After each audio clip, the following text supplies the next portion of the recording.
I never thought I'd ever tell this story. Even now, as I write these words, my hands are trembling, cold and stiff, just like they were the night I touched the damp earth of Schwarzwald. But something is pushing me to speak. Maybe it's a warning, or maybe it's some ritual, forcing me to recount it so that it can rest again. The cemetery sits deep in the ancient oak forest of Schwarzwald, a place people say remembers every death that's ever happened beneath its trees. I've worked in plenty of old European cemeteries, but this one was different. Not because it was abandoned, or because the gravestones were covered in moss. It was the air itself, dense, heavy, thick with things that don't belong to the living. The night we were ordered to exhume, there was no wind, but the fog was so thick you could barely see 10 feet ahead, as if the forest itself was hiding the rest of the world. Every step on the wet grass crackled under our boots, like something was shifting beneath our feet. Sometimes, I felt the ground tremble slightly, barely noticeable, like the breath of a giant lying just below the soil. We were 6 men that night, carrying 3 gas lamps and an old rotting file. The deceased was Johann Kolb, a man who had died in 1891. Cause of death? Unknown. But the reason for the exhumation was this: the earth above his grave had collapsed. Unnaturally. It was as if something underground was stirring. The first time our shovels hit the soil, a faint clinking sound echoed. Not rocks, not metal, something softer, like claws scraping lightly against wood. I shivered. Heinrich, our most experienced colleague, glanced at me and muttered, "Strange sounds? Normal for this forest. Keep digging." I knew he was just trying to convince himself. After a few scoops, the familiar scent of damp forest soil changed. A new odor crept in, a rank, metallic stench mixed with a sickly sweet note, like rotting meat. Not overwhelming, but enough to make the back of my neck prickle. Slowly, the sensation spread down my spine. When we finally cleared enough dirt to reveal the coffin lid, the air around us grew sharply cold. He always Inger, the young assistant, stepped closer and froze, motionless, under the dim glow of the gas lamps. The coffin lid shed tiny black specks, shivering almost imperceptibly. "Do you see that?" he whispered, voice so low I had to lean close. I nodded. No one touched it, yet it trembled. A rush of cold air brushed my neck, making the hair stand on end. The fog around the treetops hissed, not like wind, but like breath passing through hundreds of tiny teeth. "Lift the lid," Heinrich said, his voice shaking now. We hooked iron bars under the lid and lifted. The moment the gap appeared, the soil around us fell away, as if thousands of tiny things were crawling through it. The lamplight fell and I saw them. Small black snakes, glossy as velvet, eyes glowing red like hot coals. Dozens, then hundreds. They slithered out from around the coffin edges, from under the dirt, from cracks in the rotting wood pouring forth like living water. And they moved, with terrifying order. No chaos, no scattering. They weren't just moving, they were guarding something. Heinrich stumbled backward, tripping over a tombstone, nearly falling. A large snake, over a meter long, raised its head, its eyes red, blazing, locked on us. It didn't strike. It didn't attack. It just warned. The stench thickened, almost unbearable. But the thing that froze me was not the smell. It was the sound. From inside the coffin, a soft, wet, dragging noise like fingernails scraping wood lightly echoed. That's impossible. He's been dead over 100 years. He always Inger whispered. I clenched my jaw, bending closer. The lid opened further. Beneath it, I saw a shriveled, dry layer of skin, and under that, a black wooden box, no bigger than a small letterbox, but carved with twisted symbols. Not letters, not crosses, not any Gothic script I've ever seen. They were shapes half snake, half human, bodies stretched in impossible ways. Don't touch it, Heinrich said, voice trembling. Then, from inside the coffin, came a sound. 3 slow knocks. Knock, knock, knock. We froze. The snakes froze. Everything froze. Then a whisper, so soft it seemed to come from all around us. Do not open. I didn't understand the language, but I understood the meaning. I leaned closer to hear my biggest mistake. Something moved in the darkness beneath the box. I thought it was a rat, but the lamp revealed dry dirt minus 8 fingers, curling, grasping at the inside of the coffin. They twitched, trembling, reaching for something, or someone. I screamed, fell backward, my hands slipping into a freezing puddle.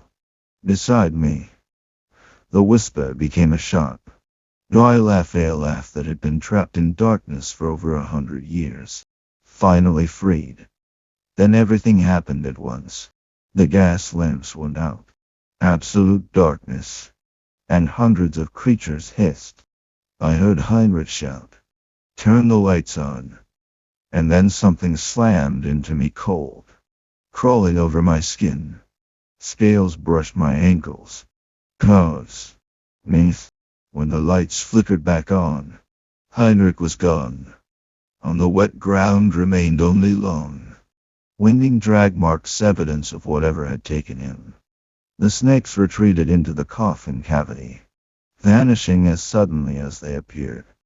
The coffin lid, untouched, snapped shut with a loud click, like a lock sealing a sentence. Only 3 of us remained shivering, paralyzed. I looked at the black box again. The symbols on it seemed to shift, like the little snakes crawling over the wood. I don't know if I imagined it, but I felt it if that box were opened. Tonight's horror would only be the surface. I kicked the soil, forcing the box back into the coffin. Using all my strength, I pulled the lid closed. The instant it sealed, everything stopped.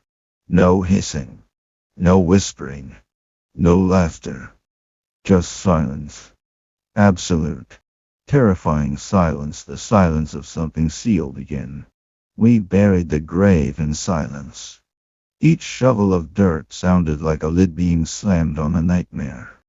As we left, I glanced back and through the fog. Beneath an oak, the red eyes of the large snake followed us, motionless, carved into the darkness. It didn't pursue. It didn't attack. But I knew. It was guarding. I left Shoreswold the next morning. I resigned 3 days later. Heinrich was never found. Sometimes, at midnight, when the house is silent, I still hear it knock. Knock. Knock.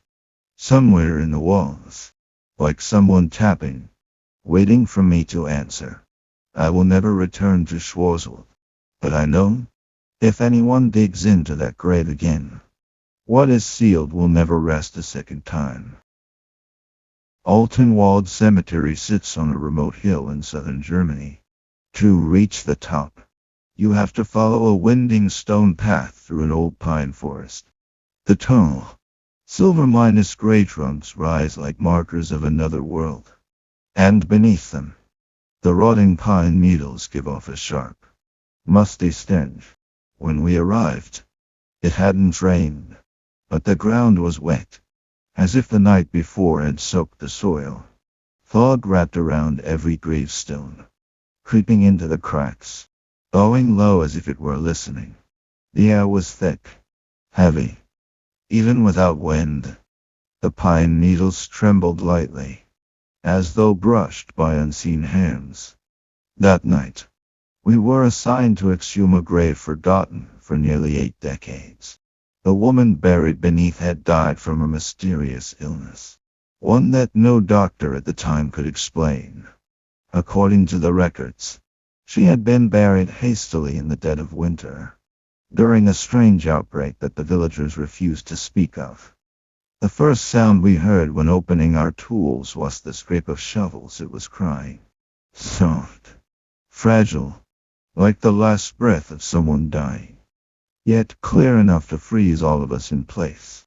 The sound came from the old iron gate, rusty and broken. At first, I thought it was a stray cat or the wind moving through the bars, until the cry stretched out, trembling, choking halfway, like a person with no hope left. A chill ran down my spine. Sounds. Human. One colleague whispered, almost inaudibly. I turned on my flashlight. The beam cut through the thick, damp fog like a knife, revealing a figure slowly emerging. A woman, or at least something resembling one. She stood motionless along the stone path, a long white dress brushing the ground. The fabric hung in tattered strips, like dried onion skins. Her black hair fell in clumps, darkened by damp and decay. At first, I thought she was standing, but no. Her knees and feet didn't touch the ground. Her body hovered slightly, enough that her shadow didn't fall like a living person's. The crying continued, high-pitched, strained, like someone choking on their own throat. I froze. No one said a word. But orders were orders. We had work to do. As my shovel struck the first layer of soil, the crying changed. Louder. Heavier. Each scoop felt like it clawed directly into her chest. I could feel the tension pressing down from the air itself, not from us, but from the ground. The place. The grave. The soil was cold. Wet. Like it had just been dug.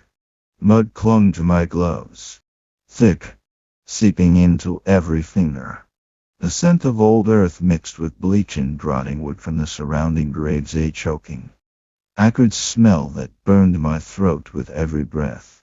Behind us, the crying drew closer. A faint red glow flickered among her hair eyes, hidden beneath the tangled strands. Not angry, not vengeful, just pain. Endless, eternal pain. We were almost at the coffin. The moment my shovel pushed the last clump of earth aside, the crying exploded. It bounced off every gravestone, as if 100 people screamed in anguish at once. 2 of my colleagues staggered back. One seemed ready to flee, but his legs were stuck in the mud. The woman, or whatever she was, drifted closer, so close that I could feel the cold radiating from her. The musty scent of her decades old dress mixing with the damp air, sending shivers down my spine. Droplets fell from her onto the ground. Not rain, not dew. Tears. We inhaled, then together pried the coffin lid. A faint creak. And when we opened it, the coffin was empty. No body. No burial objects. Nothing but rotten wood and a dark void. Our hearts raced. Every rational explanation evaporated instantly. The woman, or the image of her, began crying louder, a sound that tore at my eardrums. Her body shook, hair whipping, white dress streaming below her in the mist. Instinct made me step back. The space felt smaller. Her grief pressed down, layer by layer, onto the soil. I braced myself against the trench wall, hands shaking. Then she vanished. Suddenly. No sound. No shadow. No breath. Just long streaks of water on the ground. Still flowing. Though no one remained. One colleague began to sob. Another murmured prayers over and over. I could only stare at the empty coffin, the cold crawling up my neck, through every vein. We covered the grave in silence. Each shovel of earth sounded like a faint breath from the bottom of the pit. Fragile, fleeting as if the spirit beneath was slowly fading. When I left the cemetery, I glanced back. The wet streaks remained on the gravestone, shaped like tiny footprints, stretching all the way to the entrance where she had stood at first. I know what I heard was the wind. What I saw was the trick of the eyes. And that empty coffin was no coincidence. Perhaps the woman's death didn't end beneath the soil. Perhaps her soul was never laid to rest. Perhaps we had disturbed something that should have been left alone. Since that night, whenever I hear a faint cry in the darkness, even if it's just the wind, my chest tightens. Because I know, at Alton Wald, amid the fog and towering pines, that sound still exists. And she is still looking for someone to lay her to rest. I ended up on that night shift completely by chance. The person originally assigned was down with a fever. And though I clearly didn't want to, was pulled to the edge of Feuerstein Cemetery, an old graveyard long untouched except by special orders.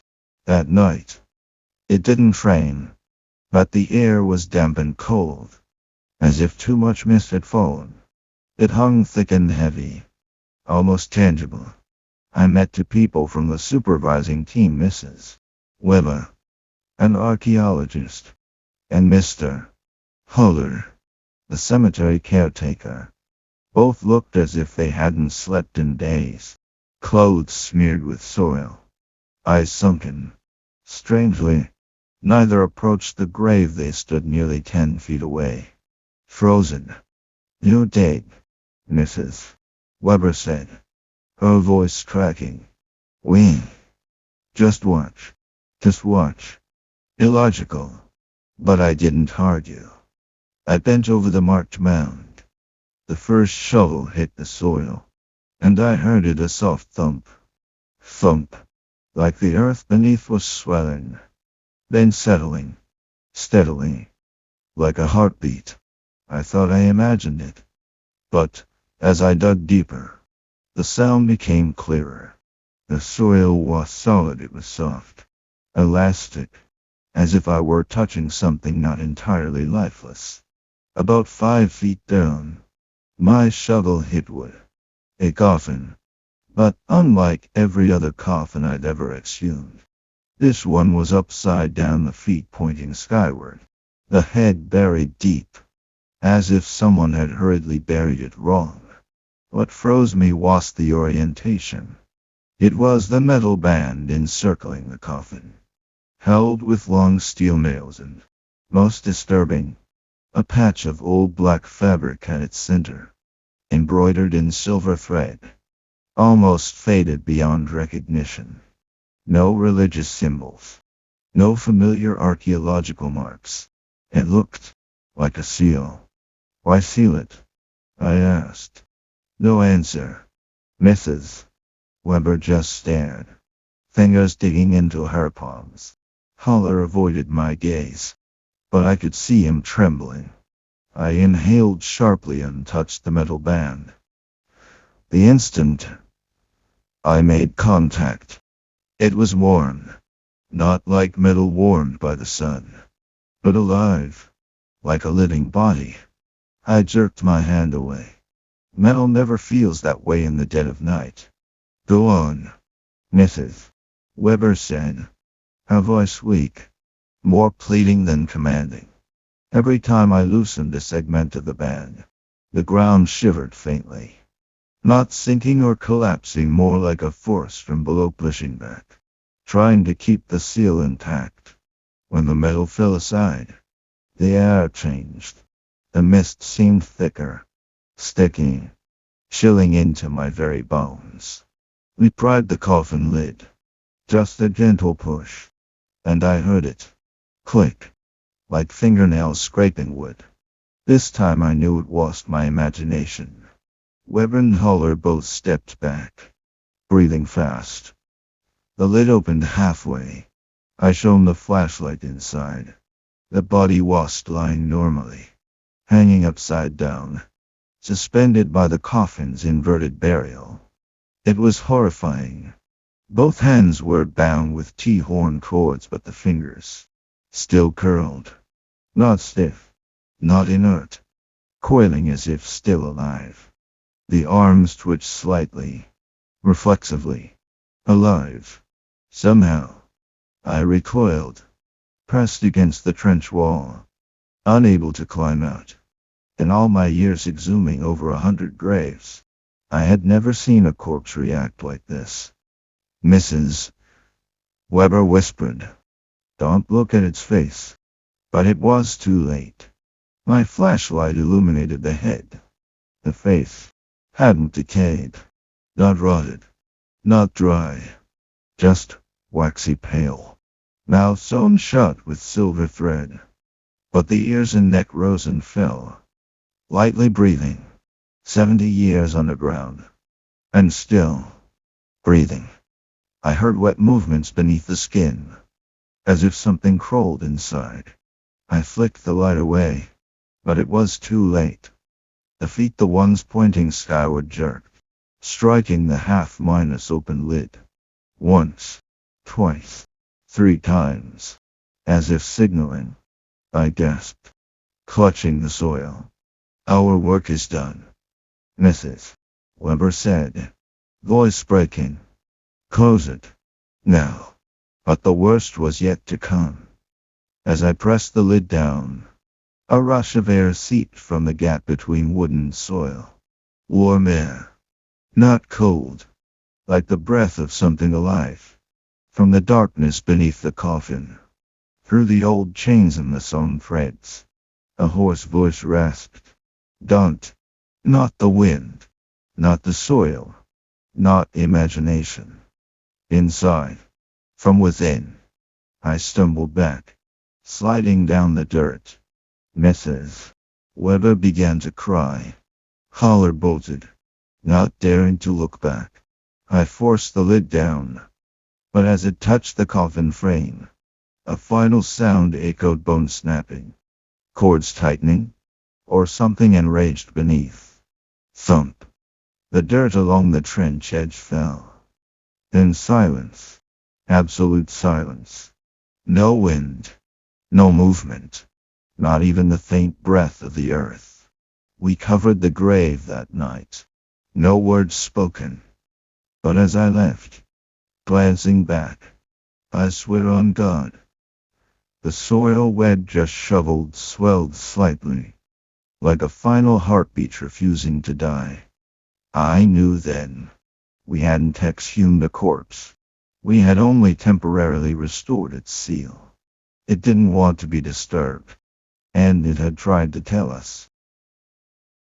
I started my morning shift on March 12th, just before 6 a.m.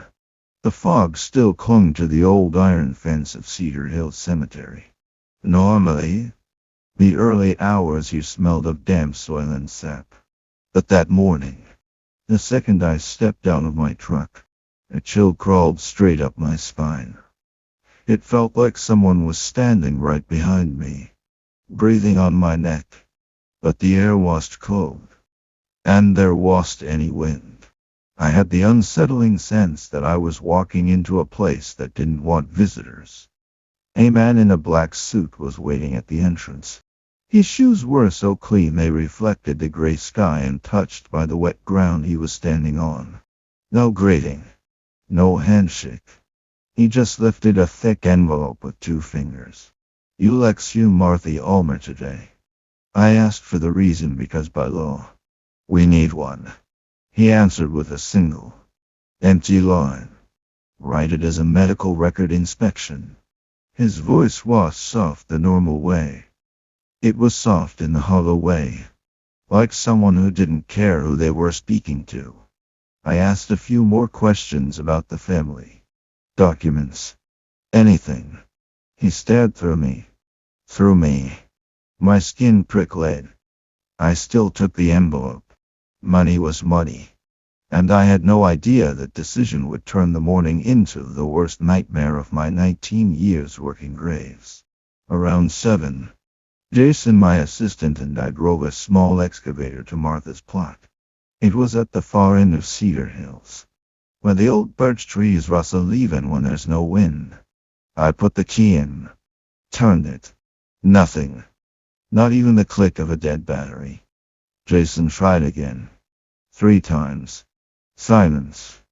It was like the engine's soul had been sucked out. We checked it, battery full. Fuel full. No explanation. Jason cursed under his breath. I avoided looking at Martha's plot. Still fog minus soaked. Staring at us like an eye. And from that moment, I felt someone behind me. Close. Breathing. But each time I turned, nothing. John arrived with a bigger machine. He turned the key. The engine spun for 1 second, then died. The screen went black, as if someone pulled the plug out of reality. He swore, said it ran perfectly yesterday. Machine 3, a small air compressor, lit up red and died immediately. 3 machines. 3 dead engines. All in front of Martha's grave.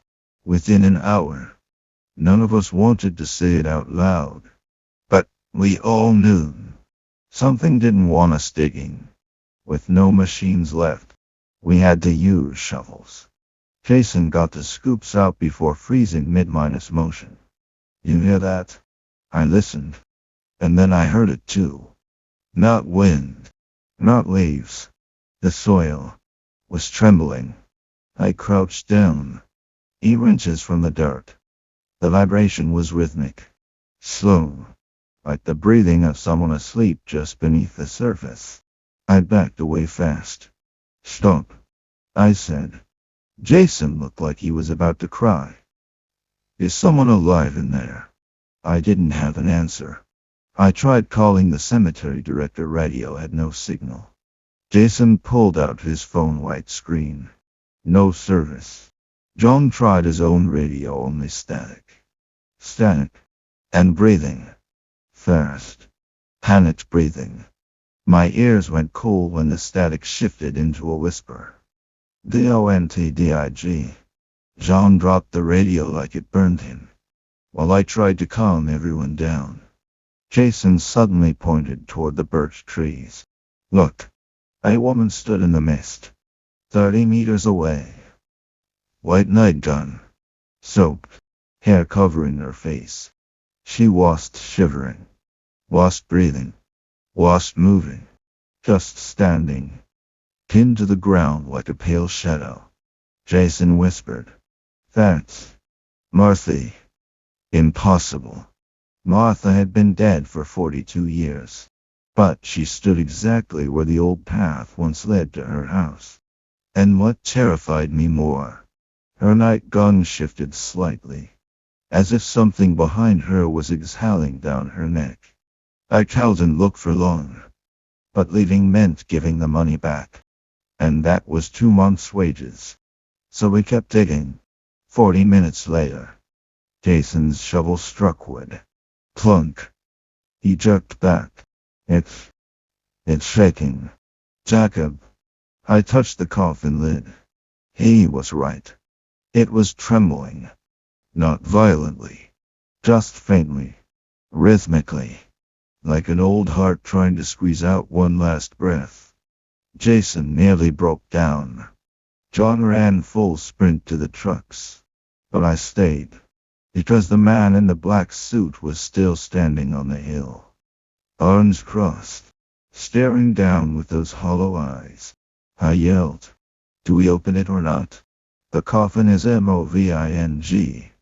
His answer chilled me more than the whisper from the soil. Continue. Barely spoken. But the kind of order you don't disobey. With no machines. We used crawlers. The moment metal touched wood, the coffin jerked hard, as if something inside was twisting its body. The wood creaked with each tremor. Then, a voice. Not a child. Not a young woman. A hoarse, suffocating voice. Like someone with no air left. Don't let him open. Please. Jason collapsed at the grave's edge, crying silently. Every word clawed into my skull. I've heard hundreds of strange noises in graves, but never a voice that clear. When we pried the lid open, I hesitated to look. Jason shone his flashlight, then whispered one broken sentence. There's no one, no one. Inside. He was right. The coffin was empty, but not empty like unused. Inside the lid were deep scratch marks, nail marks.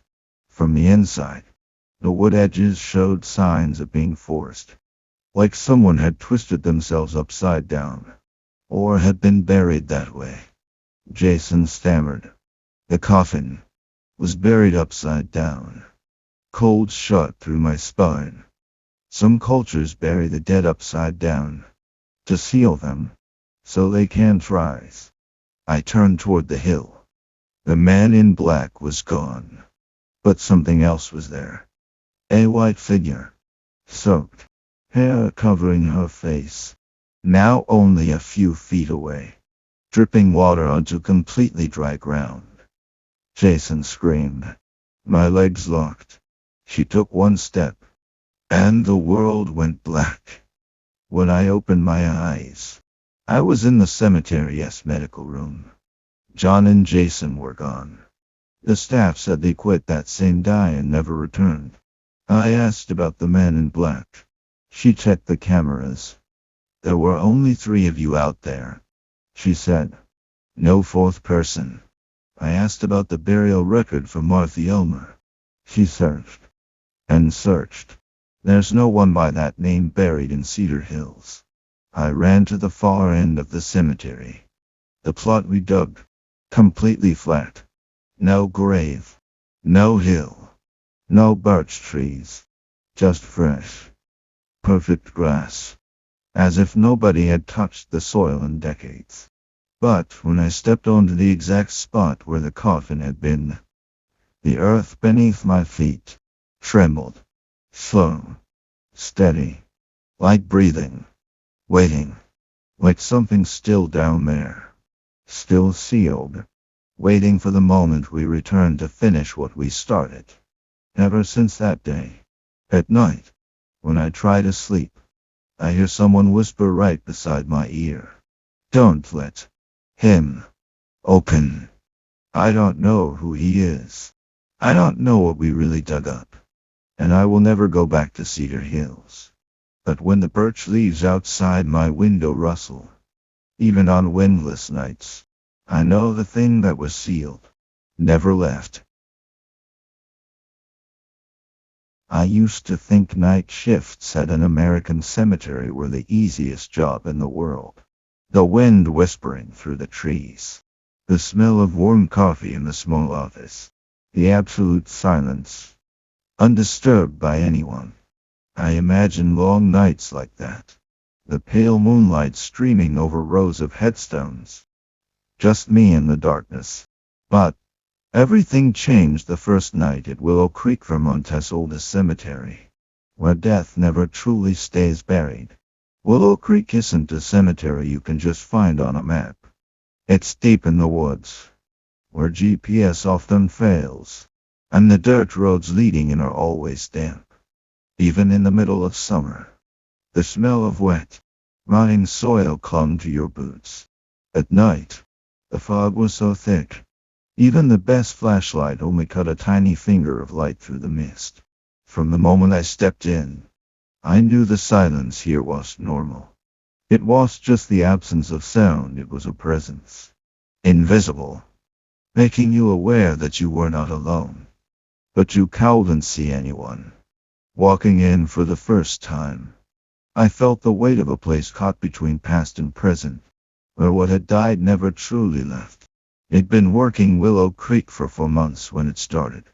That night, checking the northern plots, a granite headstone in plot B3 heavy, almost 200 kilograms, made me shiver. It had shifted about half a meter to the left. The terrifying part. No footprints. No tire marks. Not a single clue in the soil. It had simply moved. I called the manager the next morning. He sighed, his voice carrying the weight of the cemetery itself. Just a little shift. That kind of thing happens here. I thought he was trying to reassure me. But the second night, I realized how naive I had been. Around 2 a.m., I went back to B3. The stone was perfectly upright now, but the ground was completely different. Cracked stone, moss repositioned, scratches on the stone facing another way. It was as if someone had lifted the stone, spun it 180 degrees, and put it down again. I stepped back, heart pounding. Through the thick fog, I heard it. A faint, unmistakable clink. Stone on stone. No one there, or so I thought. At the edge of the cemetery sat an old wooden shack, where the previous caretaker, Arthur Hines, had lived until 1983. Locals said he always muttered, "Don't let them ruin. Don't. Don't let them leave their place." I laughed at the story once. By the third night, I didn't. I passed the shack. The door creaked open, no wind. No one inside. My flashlight flickered, even though the batteries were full. From the darkest corner came heavy breathing, drawn out, as if lungs were being buried in mud. Then a whisper. "Unit unfightable, male or female. Return to your place, not yours." I froze. The flickering light cast long shadows across the headstones, like claws gripping the earth. And back at B3, the stone began to move. Slowly, silently. No rattling, no rolling, just gliding as if someone were holding its hand. The soil didn't budge. No other sound except the wind through the pines. I panicked, ran to the main path. The cemetery went dark, every peripheral light out. The wind blew strong, carrying the smell of old graves, and a faint, decaying, meaty stench. Every time I looked back, the stone faced me, watching, not chasing, watching, like a blind predator tracking an intruder. The next morning, the manager came to inspect. He sighed, looking at the row of graves. "You can't control them. Whatever wants to stay, let it stay. If the stone wants to be there, best leave it." His voice was tired, it was defeated. I realized I had entered a place where the rules of the living didn't apply. From that night on, I never checked B3 alone. Other night shifts weren't easy either. Sitting in the watch office, sipping coffee, I'd hear it outside. Stones scraping stones. Sand sliding. Something moving back to its place. Or trying to escape from one someone put wrong. Sometimes my own footsteps sounded louder than mine. Sometimes I swore I saw a figure glide through the fog. But when I blinked, there was only still trees. One night, a headstone moved from row A to row C, past other stones, without touching them. No vibration, no trace. I froze, feeling the entire cemetery watching me. Not the other way around. The fog thickened, every sound warped. Leaves and twigs colliding, sounded like whispers, echoes from the past, voices of the dead who never left. Around 3 a.m. in row B, a stone in B7 leaned slightly. Approaching it, a chill ran up my spine. A faint voice whispered, "Not your place, not your place." I jumped back. The flashlight flickered. The stone's shadow stretched upward, like a standing figure. When I looked again, it faced me, perfectly still. I learned one thing at Willow Creek. Death never accepts order. It moves, controls, observes. Every night, beyond the strange sounds, there was a smell of damp soil, rotting moss, and a faint stench like decomposing flesh. Not just from the ground that lingered around the shack. The stones, along the dirt paths. One night, I saw kilometers like footprints circle a stone, then vanish into the fog. I no longer feared death. I feared what kept death from resting. A living thing among the dead. Dark, relentless, and precise. The manager once said, if a stone wants to stand where it does, let it. I understand now. At Willow Creek, death doesn't follow human rules. It arranges itself, controls itself, and if you interfere, you feel its silent wrath. Invisible, yet fierce. I learned it never stand near a stone when it wants to move. Never look directly at it. Never step across its path. Never check it alone. Because every night, I hear it. Stones scraping stones. Sand sliding. Something moving back. Or escaping. It's not the wind. Not wild animals. Not humans. It is alive. Watching. And I am, from now on, merely a temporary guest in its domain.